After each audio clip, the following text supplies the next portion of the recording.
Now to talk more about this, Scottie Hughes. She's a political commentator and strategist and former Trump surrogate. Scottie, good morning to you. Thank you for being here. As I watched the speech last night, there was one thing that stood out to me past the 20-minute mark where he made the formal announcement. But he said, I don't really want to do this. I've got a pretty easy life, but I've got to do it for the country.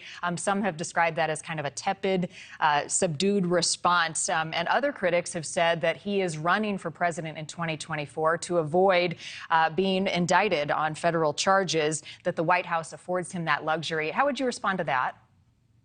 Good morning, Marni. It's great to chat with you. You know, it's interesting, especially bringing up all of those points you just said. You know, you were talking about tips in the last segment. Well, I think what Donald Trump realizes, in fact, any candidate right now that's in the Republican movement realizes, is that as last week proved, you might not win. In fact, you probably won't win with the Trump endorsement alone. But as a conservative, as a Republican, you will not win if you make that base angry and they don't get behind you. And I think that is what, whether you're talking about DeSantis, whether you're talking about Mike Pence, or you're talking about any of the wide variety of candidates that are trying to test the waters right now, they recognize. So this morning, I think, Marni, a lot of people are waking up, especially Republicans, feel like they're kind of tiptoeing through a minefield. Whether they still have Trump fatigue or election fatigue at that, it doesn't matter. They realize that they have to step very kindly, because you do not want to make a base that is probably about 20 to 25 minimum solidly going to support Donald Trump or whomever he decides to designate as his successor in the Republican Party. So you've got the base, but I guess the question then, Scottie, is does the former president have the support? Can he gain the support of moderate Republicans in the next year and a half?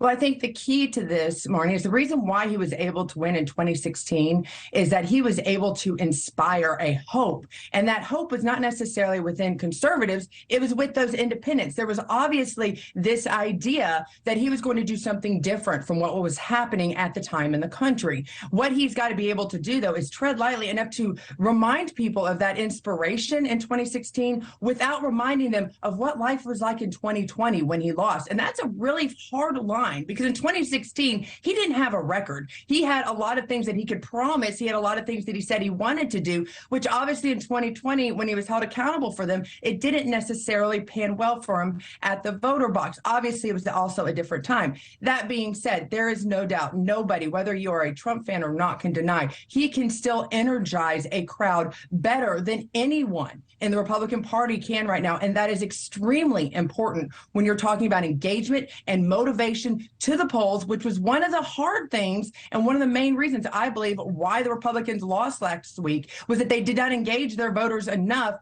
to say that you need to actually get out there and vote and not just, you know, stay at home, which we saw in a lot of these different races. He has inspired, and he's certainly done so in the past, but then January 6th happened, and he lost a lot of people on January 6th, moderate and even some of his base. Is it strategic, a smart move that he didn't talk about the election last night in 2020? He didn't talk about January 6th? Absolutely. And I think there's two things that he obviously needed to stay as far away from was the January 6th, as well as a lot of the thing and everything that went on that day. Like I said, he wants people to forget 2020. He wants people to forget, because he still faces a lot of criticism within his own base about his actions during the pandemic and some of the both the fiscal as well as the issues involving the vaccine rollout, those sorts of things that he pushed during his tenure.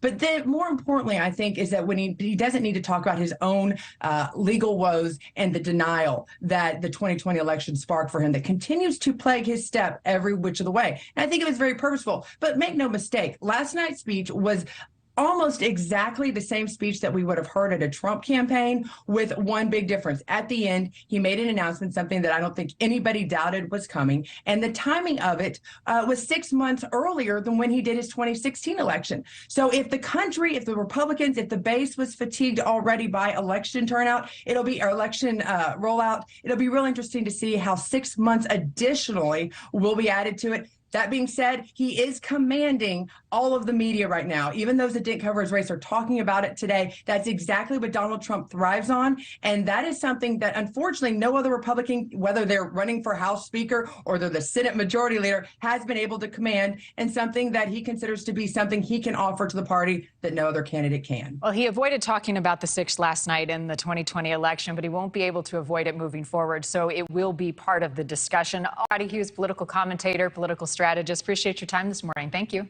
Thank you for watching. Go to newsnationnow.com to find NewsNation on your television provider. And don't forget to click the red subscribe button below to get more of NewsNation's fact-driven, unbiased coverage.